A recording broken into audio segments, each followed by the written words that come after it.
ఎవరికి వాళ్ళకి విశ్వాసం ఉండటం సహజం. ఆ విశ్వాసాన్ని చెప్తూ ఉండటం సహజం.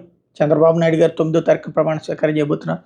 అమరావతిలో చేయబోతున్నారు. విప్పటం ప్రాంతంలో చేయబోతున్నారు. ఎస్పెషల్లీ ఎక్కడైతే పవన్ కళ్యాణ్ కిందసారి అప్పుడు ఆవిర్భావ దినోత్సవం జరిపి, ఎక్కడైతే ఆవిర్భావ దినోత్సవం తర్వాత ఆ విప్పటంలో భవనాలు కూల్చారన్నటువంటి ప్రచారం జరిగిందో కావాలని అక్కడే పెట్టాలని నిర్ణయించారని, దానికి అందుకనే పవన్ కళ్యాణ్ని మెప్పించడంతో పాటు పవన్ కళ్యాణ్ని కలుపుకు వెళ్తున్నామనే సంకేతం కాపు సామాజిక వర్గానికి ఇవ్వడం కోసం విప్పటంలోనే ప్రమాణ స్వీకార సభ పెడుతున్నారన్నటువంటి ప్రచారం నడుస్తుంది.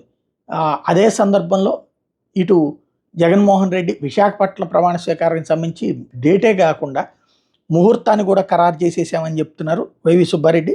జూన్ 9న ఉదయం 9:30కి విశాఖలో జగన్ ప్రమాణ స్వీకారం చేస్తానే జగన్ పట్ల ప్రజలకున్న కృతజ్ఞత ఓటింగ్ రోజే కనబడిందంటూ ఆయన స్టేట్మెంట్ ఇస్తున్నారు. వైసీపీ అభ్యర్థులు పెద్ద సంఖ్యలో గెలవబోతున్నారు అన్నటువంటిది వైవి సుబ్బారెడ్డి చెప్తున్నారు. అది ఎంతవరకు నిజం అన్నటువంటిది ఇక చూడాల్సినటువంటి అంశం.